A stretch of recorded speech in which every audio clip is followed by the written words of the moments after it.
두 번째 시간 강의를 시작하겠습니다. 다 들어오셨나요? 그 시흥갯벌 습지보호지역 그 말씀을 이제 전 시간에 잠깐 드렸는데요.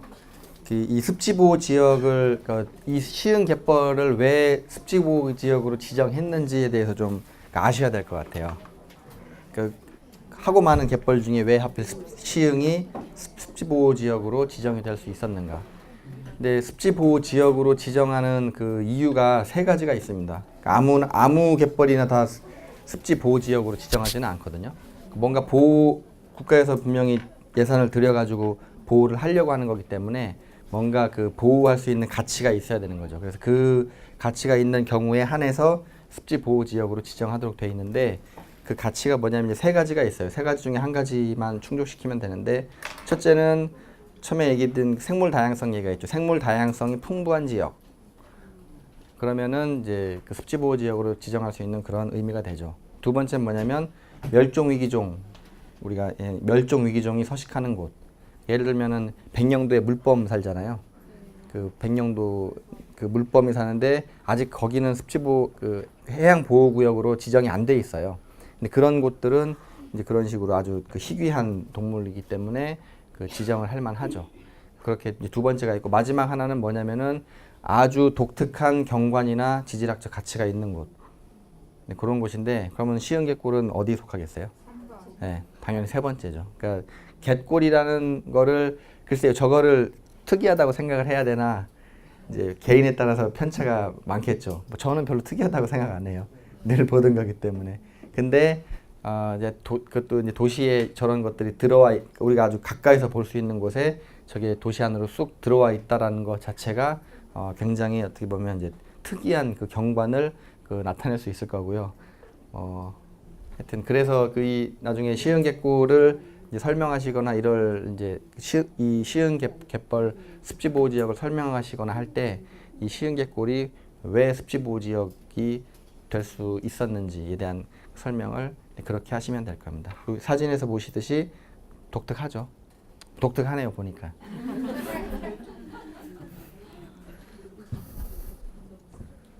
자, 그러면은 이제 지금부터는 본격적으로 그 저서 생물에 대해서 말씀을 드릴 겁니다.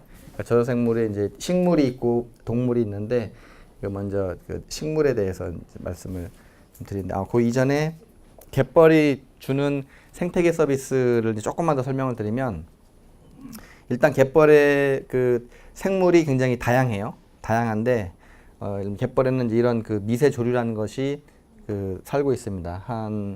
예를 들면은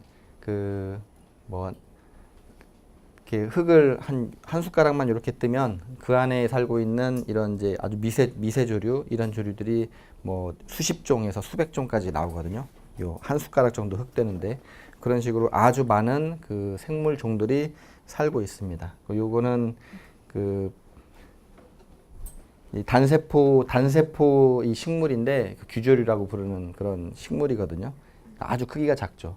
여기 보시면은 이제 녹색으로 되어 있는, 뭐 황갈색인가요? 이 되어 있는 것들이 엽록체입니다. 그래서 광합성을 할 수 있는 그런 그 미세조류들이 있고요. 그 다음에 그 갯벌의 생산성도 역시 그 서비스에 들어갈 수 있는 건데, 요거는 지금 1m, 1m거든요. 1m, 1m. 여기 금을 거놓고 그 안을 팠어요. 파가지고 거기다 잡은 조개를 그대로 다 늘어놓은 거거든요. 그러니까 세보시면, 나중에 시간 되시면 세보세요. 한 200마리 정도 될 겁니다. 네, 그래서 저 정도 되는 1m, 1m에 한 200마리 정도가 살아도 괜찮을 만 정도로 그 갯벌의 생산성이 높다라는 거죠. 뭐 갯벌 전체가 그렇다는 건 아니에요. 그렇다는 건 아니지만 적어도. 그리고 이 가리마 조개 같은 경우는 이게 잘 사는 곳이 갯골입니다. 갯골인데 모르겠어요. 시흥갯골에 사는 것 같진 않아요. 시흥갯골이 그래도 많이 도시에 이 녀석들도 생물인지라 오염이 되면 좀 살기가 힘들겠죠. 근데 아무래도 도시에 가깝게 있으면 우리가 의도를 하든 안 하든 간에 그 갯골 자체는 약간 그 영향을 받을 수밖에 없습니다. 그리고 이 시흥갯골은 보시면은 여기가 다 논이잖아요. 논이고 일로 이제 물들이 흘러나오죠. 여기에 그 저수지 있죠. 여기 그 쭉 가면 여기도 수문이 있고, 그래서 이 논들에서 어쨌든 뭐 비료든 농약이든 뭐쓸 수밖에 없죠. 뭐 아무리 친환경으로 해도 그런 것들이 들어오고, 또 여기 뭐 하수 처리장들도 있고 하니까 이제 그런 것들에 의한 그 영향을 받을 수밖에 없습니다. 그래서 일반적인 아주 멀리 떨어져 있는 그런 시골에 있는 그런 그 갯벌이 아니기 때문에 이 가리마 조개가 사실은 가리마 조개가 살 수 있는 아주 좋은 조건이긴 한데 불행히도 이제 가리마 조개가 살지는 않는 것 같아요. 이 가리마 조개는 이제 그런 갯골 지역에서 그 많이 사는 이제 그런 곳입니다. 이거는 그 화성갯벌이라고 이제 화성군, 지금은 그 화홍방조제로 막혀 있어요. 2001년도인가 2년도에 화홍방조제가 건설이 끝나면서 이 그 화성에 가시면은 지금은 이제 볼 수가 없죠. 근데 그 화성갯벌이라는 곳에서 그 우리나라 전체 가리마 조개의 한 90% 정도를 생산을 했어요. 근데 그게 이제 막히면서 90% 정도 되는 그 가리마 조개 서식지가 사라지게 된 거죠. 그래서 예전에 물론 이제 아마 어딘가에서 그 다른 갯벌에서 저 가리마 조개를 캐가지고 시장에 뭐 공급이 될 거예요. 근데 예전처럼 그렇게 많지는 않죠. 가리마 조개를 저도 이제 되게 제가 좋아하던 조개 중에 하나거든요. 이게 크기도 이만하고 1kg에 뭐 노량진 시장 이런 데 가도 5,000원이면 사요. 그럼 10,000원어치 사다가 푹 삶으면은 진짜 맛있어요. 근데 지금은 글쎄요. 어디서 파는지 잘 모르겠어요. 일단 그렇게 없어져 가지고.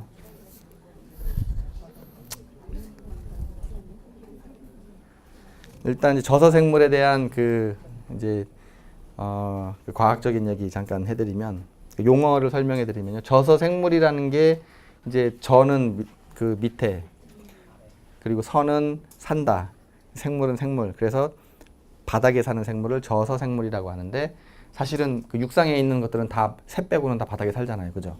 그러니까 우리 전부 저서생물인 거죠.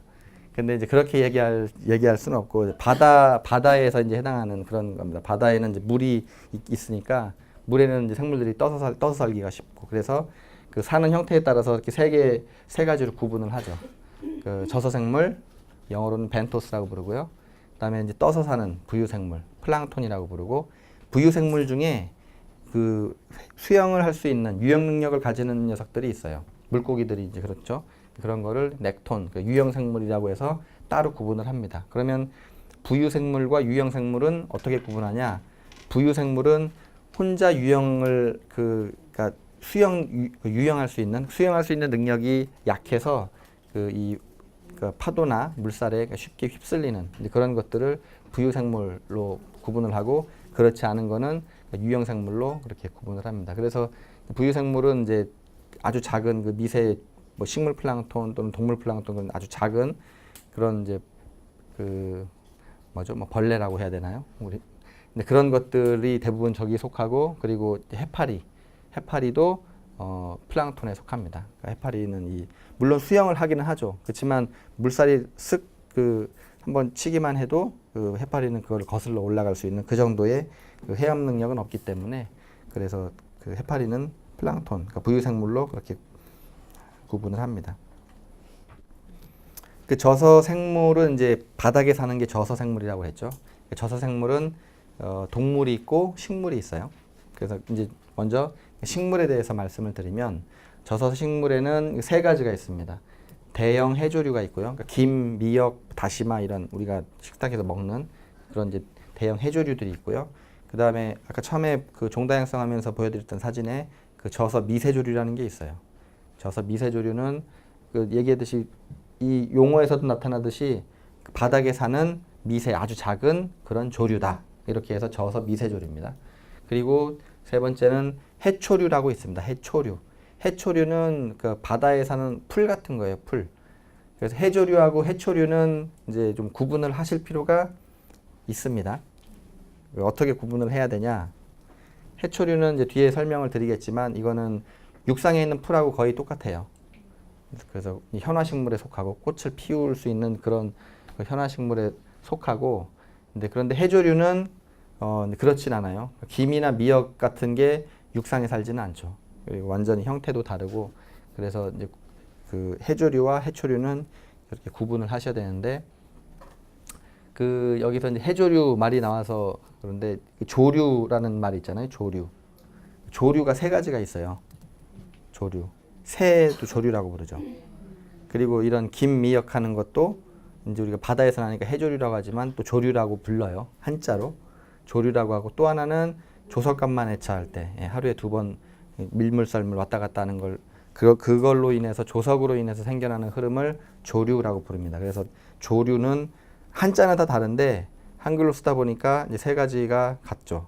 그럼 그걸 어떻게 구분할 거냐? 그건 문맥상으로 구분하시면 됩니다. 방법이 없어요. 우리도 그러잖아요. 비 하면은 비가 몇 개예요? 3개잖아요, 3개. 예. 비 내리는 비, 쓰는 비, 가수비. 그죠? 나 오늘 비 봤어. 그러면은 그거를 쓰는 비 봤다고 생각하는 사람은 아무도 없을 거예요. 그죠? 가수비를 봤다고 하는 거겠죠. 그런 식으로 우리말에 또 그런 것들이 얼마든지 많기 때문에 동음이요. 조류도 그런 식으로 문맥상으로 구분하시면 됩니다. 세 가지가 있다라고 생각을 하시고요. 해초류라는 게 해조류하고는 구분이 된다라는 걸 기억을 하시고 이제 뒤에서 설명을 또 드리겠습니다. 동물에는 크게 이제 그 척추를 가지고 있냐 없냐에 따라서 무척추 동물하고 척추 동물로 나뉘는데요. 그렇게 해서 일단 그 바다에 있는 대부분의 동물은 거의 다 무척추 동물이고요. 그 다음에 이제 일부 척추 동물이 있는데 우리가 주로 이용하는 것들은 대부분이 척추 동물이죠. 척추 동물. 네, 척추 동물에는 이제 주로 물고기들이 다 들어가는 거고요. 그리고 바다에 있는 포유류들, 뭐 고래나 물개나 그런 것들도 다 척추 동물에 들어갑니다. 그리고 그 나머지 것들은 이제 무척추 동물. 이제 무척추 동물도 물론 우리가 해산물로 많이 이용을 하죠. 그러니까 물고기를 뺀 나머지는 다 무척추 동물이다 생각하시면 됩니다. 뭐 해삼, 조개, 뭐 멍게, 뭐 게, 꽃게 다 모든 게 이 무척추 동물에 들어갑니다. 그래서 자세한 것들은 조금 후에 더 자세하게 설명을 드릴게요. 이런 저서생물이 사는 곳을 이제 그 생물이 사는 곳 서식지라고 부르는데 저서생물이 사는 곳은 이제 이런 식으로 좀 그 자세히 그걸 부르는 용어들이 있어요. 더군다나 갯벌인 경우에는 우리가 그 물이 들고 나기 때문에 그런 것들로 인해서 이런 것들을 좀 알아두시는 게 좋은데요. 일단은 그 깊이에 따라서는 조간대와 조하대가 나뉘어집니다. 조간대와 조하대. 조간대라는 거는 밀물썰물이 이제 왔다 갔다 하잖아요. 그 밀물썰물이 왔다 갔다 하고 하는 그 곳. 거기가 조간대예요. 그러니까 다시 말하면 갯벌이 그냥 조간대가 되는 거죠. 조하대라는 건 뭐냐면은 그것보다 더 아래. 그러니까 거기는 썰물대가 돼도 물이 빠지지 않는, 그러니까 물로 늘 차여져 있는 그것을 조하대라고 합니다. 그래서 이 저서생물이 사는 이 서식지는 조간대가 있고 그 다음에 조하대가 있는데 어디가 더 넓겠어요? 조간대하고 조하대하고 더 넓은 곳. 조하대는 물속이 다 조하대예요. 조간대는 물물하고 썰물이 왔다 갔다 하고 있는 그곳이고, 그러니까 조하대는 바다 전체라고 생각하시면 돼요. 심해저까지 다 조하대인 거예요. 그렇게 이거는 이제 그렇게 구분을 하시면 됩니다. 그래서 갯벌을 설명하시거나 이렇게 하실 때는 조간대만 생각하시면 되는데 이제 갯벌에서도 썰물이 다 빠지고 나서도 이제 물이 안 빠지는 곳들이 있으니까 그런 곳은 그냥 조하대라고 설명을 해주시면 되고요. 그렇게 이제 용어가 그렇게 돼 있고요. 그걸 이제 조금 더 자세하게 나누면은 이제 이렇게 돼 있는데 이거는 그냥 참고만 하시면 돼요. 실제로 많이 쓰진 않는데, 그러니까 이렇게 이제 그림이 여기 있죠. 그래서 조상대가 있고, 조상대는 이제 밀물로 물이 다 들어오잖아요. 물이 다 들어온 것보다 그 위를 조상대라고 불러요. 그러니까 밀물이 다 차도 더 물이 안 차는 곳인데 거기도 생물이 살아요. 해양 생물들이.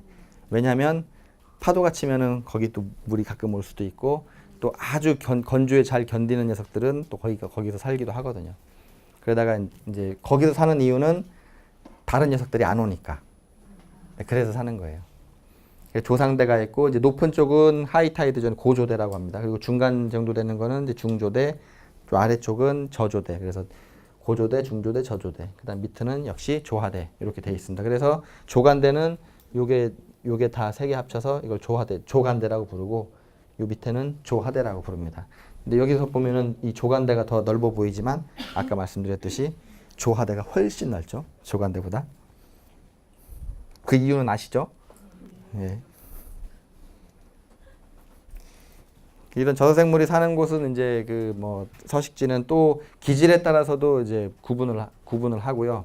그러니까 바위냐, 아니면 모래냐, 아니면 뻘로 돼 있냐 그런 거에 따라서 다 구분을 하게 됩니다. 그래서 바위는 갯벌 같은 경우는 이제 바위가 그렇게 그 많지 않기 때문에 우리가 바위에서 볼 수 있는 생물들이 잘 안 나타나죠. 근데 어찌됐건 바위냐 모래냐 뻘이냐에 따라서 사는 생물들이 다 달라요. 아까 처음에 생물 다양성 말씀드릴 때 생태계 다양성에 이 서식지 다양성 부분도 있었거든요. 이 바위 모래 뻘로 다 이게 그런 서식지 다양성으로 각각 다 보존해야 될 그런 대상들입니다. 왜냐하면 사는 생물들이 물론 여기도 살고 여기도 사는 생물들이 있기는 해요. 있기는 하지만 그 녀석들이 그 서식지 내에서 갖는 기능들은 또 달라요. 또 다르기 때문에 왜냐면 똑같은 사람이라고 해도 서울에 사는 사람하고 제주도 사는 사람하고 같긴 같지만 본인이 가지고 있는 능력은 또 분명히 달라요. 예, 저는 강화도에 살고 있기 때문에 저는 강화도 갯벌을 잘 알아요. 여러분들은 시흥에 사시니까 시흥 갯벌을 잘 아셔야 돼요. 예, 그런 식으로 있는 겁니다. 하여튼 기능들이 그 갯벌에서는 밀물과 썰물이 하루에 2번씩 왔다 갔다 하죠. 그래서 이 조석에 대해서 정확하게 알고 계셔야 돼요. 왜냐하면 이걸 알지 못하면 죽을 수가 있어요. 근데 시흥 갯벌에서는 걱정하실 필요는 없어요. 별로 나가실 필요가 예? 네, 그러니까 나가시면 안 돼요.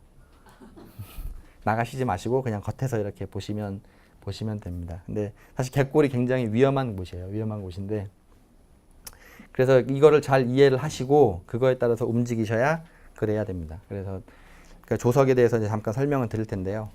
저기 타이드라고 세제죠, 세제. 예, 저게 미국에서 제일 인기 많은 세제예요. 우리로 말하면 비트, 하이타이 그 정도 되는. 근데 이름이 제목이 타이드로 돼 있어요. 타이드가 영어로 이 조석이란 뜻이거든요. 밀물썰물.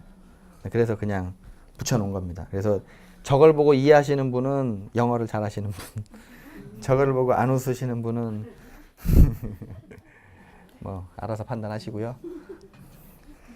일단 조석은 달과 바다 사이의 인력 때문에 해수면이 올라왔다 내려갔다 하는 겁니다. 그리고 이제 용어상으로 보시면은 밀물은 다 아시다시피 물이 육지 쪽으로 들어오는 거고 영어로도 아시면은 좋아요. 플러드 타이드라고 부르거든요. 플러드라는 게 홍수라는 뜻이죠. 홍수. 그래서 밀물이 오면은 홍수처럼 물이 차잖아요. 그래서 플러드 타이드라고 부릅니다. 그 다음에 썰물이 있죠. 썰물은 물이 빠지는 거고 영어로는 앱 타이드라고 불러요. 알아두시면 예. 그 다음에 만조와 간조가 있는데 만조랑 간조는 뭐라고 하냐면 밀물하고 썰물하고는 조금 달라요. 만조는 가득 찰 만자를 쓰는 거죠. 그래서 물이 가득 차 있다. 그러니까 물이 완전히 다 들어와 가지고 가득 차 있는 상태. 그게 이제 만조가 되는 거죠. 그 다음에 간조는 물이 완전히 빠져 가지고 있는 상태. 그거를 간조 이렇게 부르니까 약간 다를 수 있어요. 밀물이라는 거는 물이 간조에서 만조로 들어오고 있는 그 과정이고 썰물은 다시 만조에서 간조로 빠지고 있는 그 과정인데 만조와 간조는 그 과정이 아니라 그 완전히 빠진 상태 또 완전히 들어온 상태 이거를 그 얘기하는 거니까 용어를 쓰실 때 그렇게 구분해서 쓰실 수 있으면은 좋습니다. 그래서 아까 이제 조간대 말씀드렸는데 밀물 썰물에 의해서 주기적으로 침수와 노출이 반복되는 곳이 조간대다. 그 조석이 달과 바다 사이의 인력 또는 뭐 바다와 그 달과 지구 사이의 인력 때문에 그 만들어지는 건데요. 원리를 잠깐 보시면 여기 달이 있죠. 여기 지구가 있고요. 여기 이렇게 타원으로 이렇게 표시가 되어 있는데 요거를 그 바닷물이라고 생각을 해보세요. 실제로 바닷물이 이렇게까지는 되진 않지만 물이라는 거는 땅하고 다르게 잡아 끌면은 끌릴 수가 있잖아요. 그러면은 이 달이 이 여기를 이제 잡아 끌게 되면은 이쪽은 아무래도 이 물이 그 적을 테고 이쪽으로 물이 많이 쏠려 있겠죠. 이렇게 물이 많이 쏠려 있는데 그 이 뒤쪽은 여기는 그 달이 끌어들여서 이렇게 쏠려 있는 건 맞는데 이 뒤쪽은 왜 이렇게 쏠려 있냐? 혹시 의문 안 되세요? 왜 이렇게 타원으로 이렇게 만들었는데 이쪽으로만 쏠려 있어야 맞잖아요. 달. 있으면은. 근데 이쪽에 태양이 있으니까 그래요. 예, 그래서 양쪽으로 잡아당기니까 태양이 있어서 이렇게 됐다라고 이제 생각을 하시면 되고요. 그래서 이렇게 돼 있는 상태니까 사실은 예를 들면 요 부분도 물이 없겠죠. 그죠? 앞뒤로 이렇게 물을 다 끌어냈으니까 그 상태에서 지구가 안에서 이렇게 돕니다. 돌면은 당연히 물이 없는 쪽에서는 수위가 낮아졌다가 물이 많은 쪽으로 가면 수위가 올라가겠죠. 그래서 그것 때문에 하루에 2번 물이 올라갔다 내려갔다 올라갔다 내려갔다 하는 거예요. 우리가 물은 가만히 있는데 지구가 도니까 그걸 잘 생각하시면 돼요. 그래서 조석 주기는 이제 하루에 2번 왔다 갔다 하는데 그 한 번 왔다 갔다 하는 그게 12시간 25분. 그게 2번 왔다 갔다 하니까 24시간 50분. 그래서 조석은 하루가 지나면 50분씩 계속 늦춰져요. 그러니까 늘 똑같은 시간에 물이 들어오고 나가는 게 아니라 하루 지날 때마다 50분씩 늦춰져요. 그래서 보름이 지나면 한 사이클을 돌아요. 그러니까 오늘 예를 들어서 11시에 물이 빠졌다. 그럼 15일 후에 또 11시에 빠지는 거예요. 또 15일 후에 또 11시에 빠지고. 그래서 그게 음력하고 맞춰집니다. 음력하고 맞춰져서 그래서 이 음력하고 딱 맞아요. 조석에서 이제 몇 가지 용어가 있어요. 몇 가지 용어를 이해를 하셔야 되는데 대조라는 말이 있습니다. 대조가 있고 소조가 있어요. 대조는 다른 말로 우리말로 살이라고 표현하고요. 소조는 우리말로 조금이라고 표현해요. 대조는 이 15일간의 주기 중에 15일간 이제 그 15일이 되면 다시 원 상태로 돌아온다고 했잖아요. 그 15일간의 주기 중에 대조는 물이 가장 많이 빠지고 많이 들어오는 시기예요. 그걸 대조라고 하고 한자로는 대조, 한글로는 살이 그렇게 부르는데 언제 그렇게 되냐면 그 달하고 지구하고 태양하고 일직선으로 쓰거나 아니면은 달하고 달, 지구, 태양 이렇게 쓰든지 아니면은 달, 태양 맞나요? 예, 지구, 달, 태양 이렇게 쓰든지 일직선으로 쓰면은 가장 효과가 크겠죠, 이게. 이렇게 퍼지는 게. 근데 그때 사리가 생기는 거고요. 그다음에 조금은 그게 아니라 태양하고 지구가 있는데 달이 옆에 있을 때. 그러면은 이제 태양과 달 사이의 그 인력이 약간 이제 서로 섞여 가지고 이렇게 물을 끌어들이는 게 좀 덜 하겠죠. 그래서 그때는 이제 이렇게 그 소조나 조금이 옵니다. 그래서 보통은 그 보름달이나 초생달일 때 생각해 보시면 보름달이 언제 오냐면 보름달은 이때죠. 이게 보름달. 그러니까 이게 뭐야? 요거는 그냥 태양이네요. 그러니까 여기에 태양이 있다고 태양이 여기 있다고 생각해야 되는구나. 여기에 태양이 있다라고 했을 때 이제 이게 하얀 거는 이제 보름달인 거고 요거는 이제 초승달이라고 생각하시면 돼요. 그럴 때 태양이 여기서 비치면 달이 온전하게 다 보이는 거죠. 지구에서 보면은. 그러니까 태양과 지구와 달이 일직선으로 서 있어야만 보름달이 생기는 거고 이제 달은 지구를 공전을 하죠. 이렇게 삐 공전을 하는데 이렇게 해서 이제 이렇게 위에 왔을 때 태양은 여전히 같은 곳 정지하고 있으니까요. 그러면은 지구에서 바라보면 이 햇빛이 비치는 부분만 보일 겁니다. 그래서 반달로 보이는 거고 또 달이 쭉 더 와서 이제 태양, 달, 지구 있으면 지구에서 볼 때는 달 뒤쪽만 보게 되죠. 그죠? 그러니까 이 달의 그림자만 보니까 초승달이 생기는 겁니다. 그래서 보름달과 초승달이 있을 때가 태양, 지구, 달이 일직선으로 딱 배열하는 그때이기 때문에 그래서 이 대조, 사리가 생기는 거고요. 근데 그렇지 않고 반달인 경우에는 이제 조금이 생기는 겁니다. 그렇게 해서 예를 들면 강화도 같은 경우는 사리 때는 한 9m 정도가 돼요. 조차가 들어오고 물고 빠지는 그 높이가 9m 정도 되는데 조금 때가 되면은 그게 한 6m 이 정도로 줄어요. 그래서 실제로 이제 상부 쪽에 보면은 뭐 그 사리 때는 물이 끝까지 들어왔다가 이렇게 나가고 하는데 조금 때 가보면 물이 들어오다 말아요. 그래서 가보면 이렇게 물이 그래서 상부 조간대에는 이렇게 말라가지고 금이 쩍쩍 가 있거나 이런 경우도 있습니다. 그래서 갯벌 이렇게 나가셨는데 쫙 들어갔더니 막 금이 막 가 있어요. 그럼 이게 무슨 일인가? 비가 안 왔나? 이렇게 생각하시면 안 되고 살이랑 조금 때문에 조금 때는 이제 물이 덜 들어올 수가 있거든요. 그러면은 요 조금 시기에는 한 2, 3일 정도 물이 안 들어오는 거죠. 그렇게 보시면은 저쪽에 이렇게 물이 들어온 자국이 이렇게 쭉 보일 때도 있어요. 그럼 물이 저기까지 이렇게 들어왔구나. 이렇게 아실 수가 있습니다. 그래서 그런 그 조석의 특징을 아시는 게 갯벌을 이해하시는데 그 기본이 되는 이제 그런 상황입니다. 그런 이제 조석이 이 보름이나 초생달 때 사리가 오고 그 다음에 이제 반달일 경우에 조금이 오고 이제 이런 것들은 그 아주 그러니까 그 원리 이제 조석을 설명하는 이제 원리이긴 한데 이 조석의 패턴을 결정짓는 거는 그 달과 지구 사이 또 태양 간의 인력도 있지만 지형적인 영향이 더 커요. 사실은 지형적인 영향이. 그래서 지형적인 영향이 없으면 사실은 전 세계 모든 해안가에서는 다 똑같은 그 조석이 발생을 해야 되는데 우리도 보면 동해 가면은 조석을 별로 모르거든요. 서해는 9m씩 돼도 동해안 가면 30cm밖에 안 돼요. 근데 그런 경우는 왜 그러냐? 그게 다 지형적인 영향입니다. 지형적인 영향. 그래서 그런 지형적인 영향들 때문에 이 조석 자체도 그 패턴이 달라지는 경우가 있어요. 그래서 세 가지 정도를 우리가 이제 그 과학적으로는 설명을 하거든요. 하나는 반일주조라고 해서 그 조석 간격이 12시간 25분이잖아요. 하루에 두 번.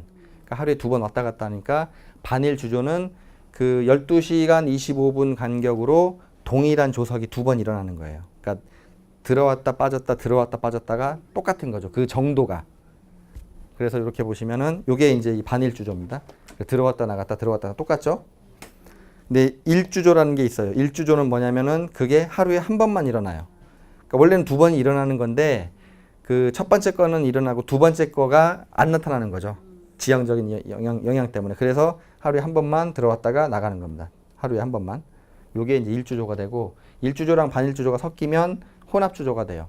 혼합주조라는 건 뭐냐면 하루에 한 번은 큰 거, 한 번은 작은 거. 그래서 보시면 한 번은 크게 쭉 들어갔다가 이렇게 뭐 적게 올라왔다가 또 적게 나갔다가 또 한 번 쭉 높이 들어왔다 이런 식으로.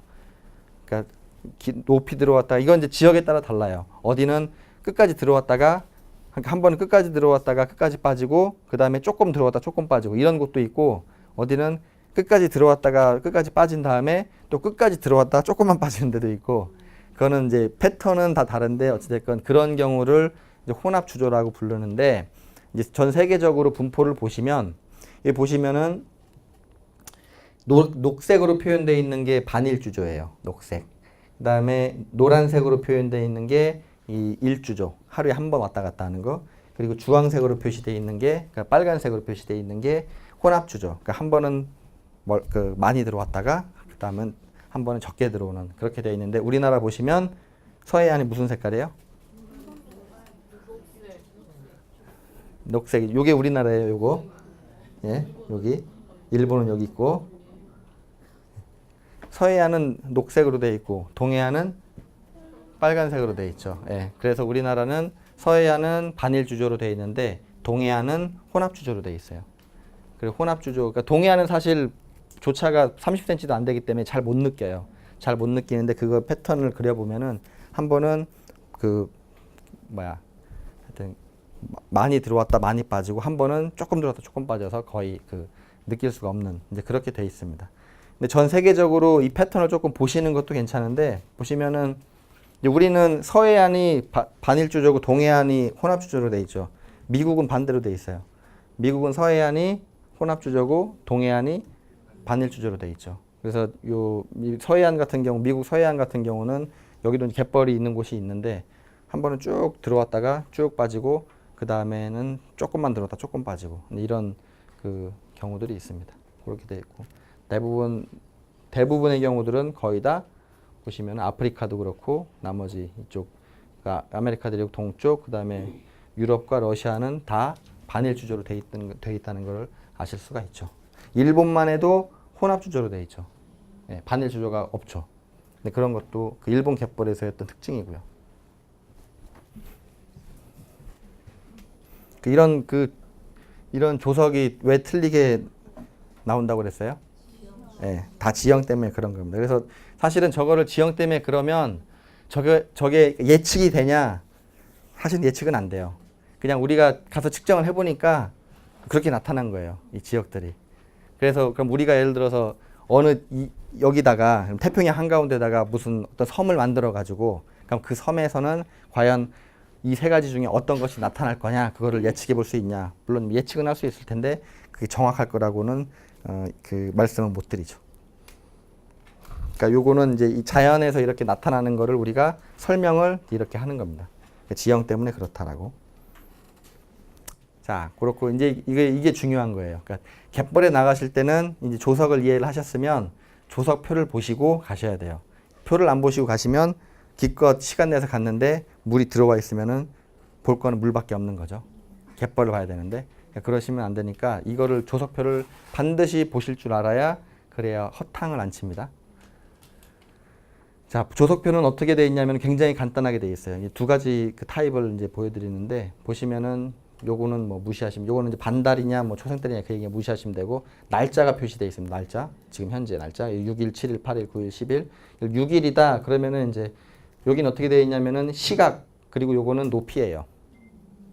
그다음 요거는 아까 말씀드린 그 간조냐 만조냐.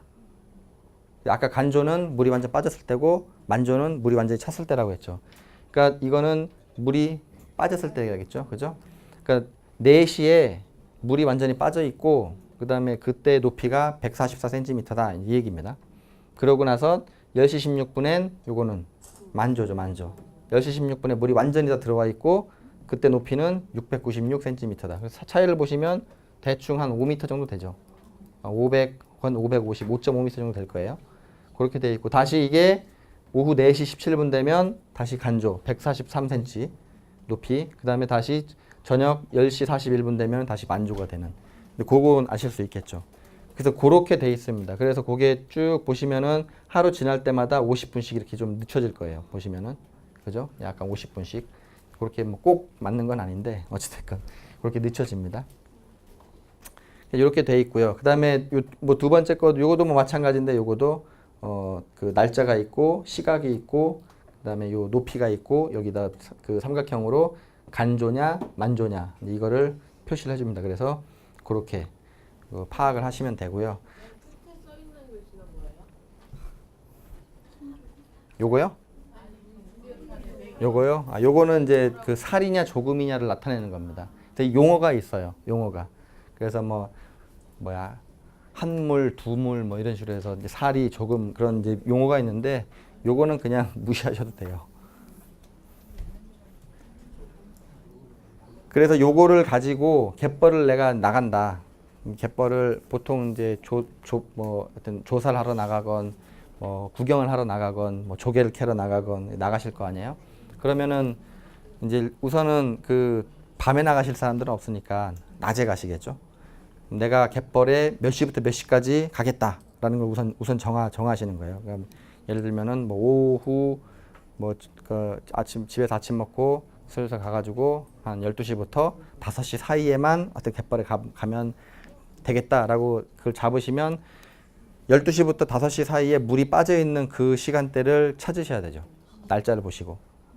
근데 언제가 좋냐면은 갯벌에 앞에만 잠깐 가실 거면 갯벌에 많이 들어가지 않고 앞에만 있을 거면은 뭐 물때 그렇게 상관이 없어요. 뭐 물이 들어와도 그냥 놀다가 물 들어오네 그러고 그냥 들어오면 그만이니까. 근데 그게 아니라 뭐 1km, 2km 걸어 나가서 거기서 뭔가를 하겠다. 뭐 갯벌을 완전히 탐사를 하겠다. 보통 강화도만 해도 끝까지 가려면 한 4km, 5km 가셔야 되거든요. 그런데 거기를 진짜 가보겠다. 그러면은 그때는 이제 저 물때를 정확하게 알고 있어야죠. 그래서 이 나갈 때 저걸 보시고 만조에서 간조로 가는 그러니까 물이 빠지는 다시 말하면 썰물인 그 시간대를 찾아서 그때 이제 물이 나가는 거랑 같이 나가야죠. 그리고 물이 들어오기 전에 다시 돌아와야 되니까. 근데 그거를 생각을 해서 그렇게 해야 되는데 저희 같은 경우는 갯벌에서 이제 연구를 하죠. 갯벌에 연구를 하기 때문에 저희는 어쩔 수 없이 끝까지 가야 돼요. 뭐 4km, 5km면 이제 끝까지 걸어갔다 오는데 그러면은 거기서 이제 연구할 수 있는 채집할 수 있는 시간을 대충 6시간 정도를 그 최대 맥시멈으로 잡거든요. 그러면 이제 시간을 어떻게 잡냐면 그 6시간 중에 그 이제 간조 시간 여기서 말하는 간조 물이 가장 빠졌을 때 그 간조 시간을 중간에 딱 잡아놔요. 중간에 잡아놓고 그 간조 시간에서 앞으로 3시간, 그 뒤로 3시간 일한다. 그 생각을 하고 그렇게 시간을 맞춰서 들어갑니다. 그럼 예를 들어서 우리가 그 7일 날 스케줄이 7일밖에 맞지 않는다. 7일 날 이제 조사를 하러 들어가려고 하다 보면 간조 시간이 5시 24분이죠. 그러면 이 지역에는 우리가 2시 반 정도에 들어갈 생각을 하고 갑니다. 2시 반 정도에 갔다가 그다음에 그 몇 시죠? 5시 반에 3시간 더 하면 8시 반. 8시 반 정도에 완전히 나올 그런 생각을 하고 들어가죠. 이 시간은 조사하기 되게 안 좋겠죠. 그죠? 밤이니까. 그래서 보통은 이제 이 물 빠지는 그 간조 시간이 한 11시에서 1시 사이에 그 정도 돼 있으면 우리가 이제 아침에 들어갔다가 오후에 나오니까 그런 식으로 그 생각을 해서 그렇게 해서 그 갯벌에 나갑니다. 그래서 이런 조석표를 그 보실 줄 아는 게 굉장히 중요하고요. 그다음에 그럼 이 조석표는 어디서 볼 수 있냐? 이제 그게 더 중요하죠. 인터넷 찾아보세요. 조석표 치면은 다 나와요. 그리고 그 이 휴대폰 앱도 있어요. 저도 앱 하나 깔아가지고 저도 조석표 해가지고 했었는데 이게 뭐였더라? 저는 바다타임 모바일. 그러니까 이게 낚시꾼들 때문에 이걸 해놓은 것 같아요. 그래서 그 한번 찾아보세요. 그러면은 이제 눌러보면 이거 뭐 대한민국의 모든 물때 정보 해가지고 이렇게 되는데 그럼 여기 다 그 지역들 쭉 나오고요. 뭐 강화대교, 백령도, 뭐 검은도, 부산 다 나와요. 더 서해동에. 그럼 요거를 보시고 클릭을 해서 가시면 되고 이게 예를 들면 시흥 갯골을 알고 싶다라고 하면 이게 여기 시흥이라고 하면 안 나올 거예요. 시흥이라고 해서 안 나오면은 요 근처에 아무데나 잡으시면 돼요. 뭐 오이도가 됐건 아니면은 인천항이 됐건 별로 멀지 않으니까 혹시 소래가 있으면은 뭐 소래도 좋고 여기 뭐가 있나? 네, 여기 뭐 그 영종도 있네요. 영종도 있고 인천 있고 팔미도도 있고 팔미도가 요 그 앞에 있는 바다거든요. 이 경기만 앞에 있는 그 섬인데 거기도 좋고 인천으로 하셔도 될 것 같습니다. 인천으로 만약에 하게 되면은 어떻게 생각하셔야 되냐면은 일단 밀물이라는 게 물이 들어오는 거잖아요. 그러면은 인천은 어찌됐건 여기보다 조금 바깥에 있죠. 인천항이라는 데가 약간 바깥에 있으니까 거기서부터 물이 이쪽으로 들어온다라고 생각하시면 일단 물이 이 시간이 인천이 여기보다 조금 더 빠르다고 생각하시면 되죠. 한 1, 20분 정도. 근데 뭐 1, 20분이야 그렇게 큰 차이는 아니니까 그냥 인천으로 보셔도 뭐 무방은 합니다. 이 조석 참고로 이 조석의 빠르기를 보시면 우리나라가 인천하고 그 지도를 보면 여기 인천이 있죠. 인천, 태안, 그다음에 여기 군산이 있고요. 목포가 있고요. 요게 조석 시간차가 1시간씩 나요. 그래서 인천하고 태안이 1시간, 태안하고 군산이 1시간, 군산하고 목포가 1시간. 그러면 인천하고 목포는 몇 시간? 네, 3시간. 그래서 목포랑 인천 중에 물이 어디가 먼저 들어오겠어요? 목포가 먼저 들어오죠. 물은 여기서부터 이렇게 들어올 테니까. 그죠? 쭉 들어오면은 오늘 예를 들어 지금 이제 11시인데 이제 쉬는 시간 얼마 안 남았죠. 11시에 여기에 물이 들어왔어요. 그러면은 군산은 12시, 태안은 1시, 인천은 오후 2시가 됩니다. 그런 식으로 그렇게 달라지게 돼 있어요. 그래서 이게 이제 그 상당히 재밌는 현상이 있는데 뭐냐면은 옛날에 해안가에 사실 살던 이제 사람들, 주민들은 갯벌에 나가서 그러니까 해안에 살던 사람들은 이제 먹을 게 떨어지면은 이제 거기서 조개도 캐고 뭐 고기도 잡고 해서 그런 식으로 이제 살았는데 그렇게 하다 보면은 이제 예를 들면은 그 풍습이라는 게 생기죠. 풍습이라는 게. 그래서 그 이 물 빠지고 들어오는 거는 그 음력에 의해서 결정된다고 했죠. 그래서 우리가 달 상태만 보면 달이 보름달이냐 뭐 초생달이냐 반달이냐 이것만 보면 그 지역에서는 늘 물 빠지는 시간 똑같아요. 그 보름 사이클로 돌기 때문에 달 상태에 따라서 그걸 알 수가 있습니다. 그러면은 예를 들어서 보름달이 떴을 때 목포는 12시에 물이 빠지면 인천은 3시에 물이 빠지죠. 그러니까 이제 이런 게 생길 수 있는 거예요. 예를 들면은 뭐 정월 대보름 날 어느 해안가에서는 뭐 목포의 어느 섬에 사는 어느 마을에서는 정월 대보름 날 밤 12시에 횃불을 들고 나가서 조개를 캐는 그런 풍습이 있더라 라고 하면은 인천에서는 꿈도 못 꾸죠. 네. 물이 안 빠졌을 테니까. 또는 물이 들어왔을 테니까. 그래서 그러한 것들이 지역적인 특색을 반영해서 풍습으로 남을 수도 있어요. 그래서 그렇게 우리나라 조석이 그렇게 분포가 돼 있다라는 걸 아시면은 그러면은 좋죠. 그래서 우스갯소리로 그러면은 이제 어민들은 자기 고장 앞에 있는 바다에 대해서는 누구보다 더 잘 알아요.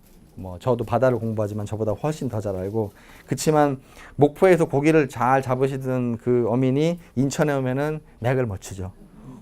뭐 시간도 뭐고 다 틀리니까. 그죠? 자기 그분이 알고 있던 그런 어떤 그 달하고의 이 시간적인 감각이 인천에 오면 다 3시간씩 뒤로 늦춰져야 되는데 그거를 적응하기가 쉽지는 않으시죠. 그래서 그런 것들이 있습니다. 여러분들은 그래도 이제 그런 거를 머릿속에다 익혀 놓으시면 어느 갯벌을 가든지 간에 그런 거를 좀 익히실 수가 있을 거예요. 그래서 이 그 조석표가 이제 아까 그 앱으로 보여드렸는데, 이 조석표는 미래 물때까지 다 그 예측이 돼요. 그러니까 조석이라는 게 아까 보름 간격으로 된다고 했고, 이제 이런 식으로 주기를 가지고 움직이거든요. 그래서 조석은 뭐 앞으로의 1년, 10년, 100년, 1000년, 만년, 10만 년 다 예측이 돼요. 늘 이 달과 달의 그 보름 사이클에 의해서 결정이 되기 때문에 뭐 조석은 크게 바뀌진 않습니다.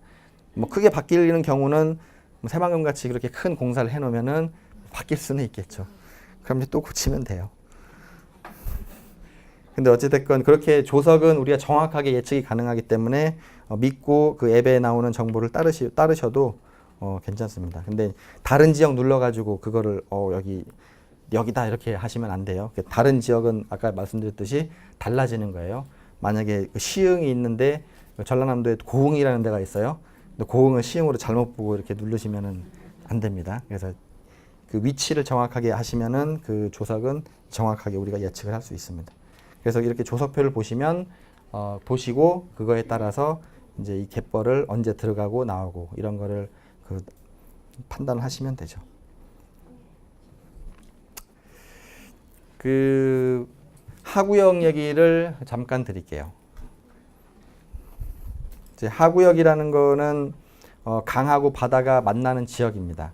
그리고 아까 생태계 서비스 얘기했는데, 이 생태계 가치 측면에서 봤을 때 지구상에서 지구상에 있는 여러 생태계 중에 그 경제적 가치가 가장 높은 서식지로 알려져 있어요. 그래서 1헥타르당 1년에 한 3천만 원 정도의 소득, 그 가치를 우리한테 제공을 해줍니다.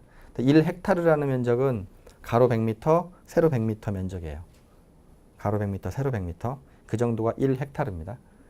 그래서 그 정도 면적에서 이런 정도의 효과를 주죠. 아까 시흥갯벌 습지보호구역이 0.7 제곱킬로미터라고 했죠. 예, 그러면은 1 제곱킬로미터는 100헥타르예요. 그러면은 여기 시흥갯벌 같은 경우 습지보호 지역이 71헥타르에 해당하는 거죠. 71헥타르니까 만약에 뭐 하구역은 아니겠지만 어쨌든 3만 불을 그냥 동일하다고 치면 3만 불에다가 3천만 원에다가 71 곱하면 얼마죠? 21억인가요? 20억. 매년 한 20억 정도의 이 서비스를 제공해 준다라고 생각을 하실 수 있습니다. 이 시흥 갯골만. 소래 갯골로 합치면은 더 넓어질 테고, 그걸 우리나라 전체 갯벌로 다 더 넓히면은 더 넓어질 수도 있겠죠.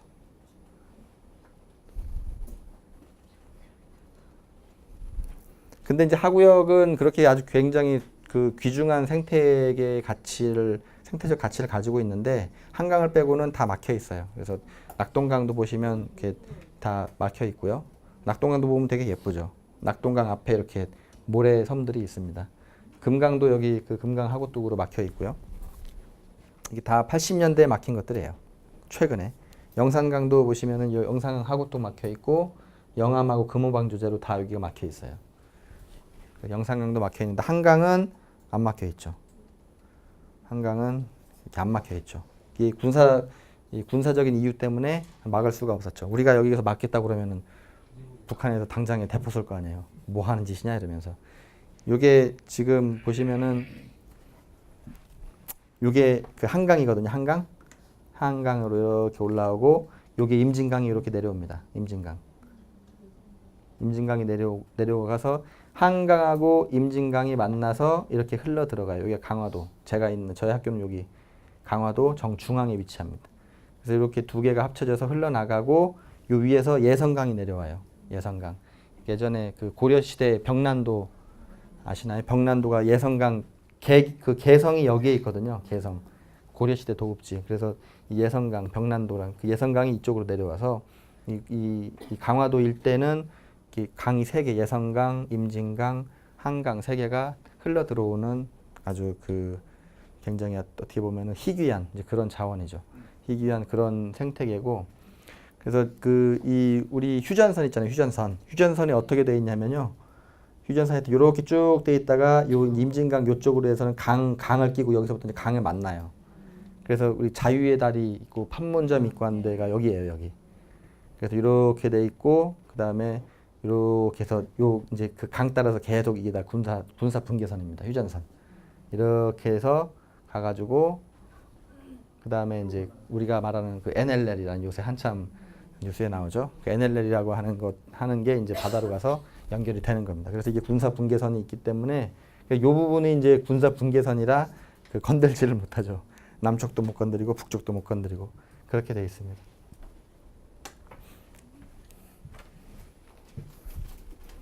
(10시 57분이네요) 한 5분만 쉴게요.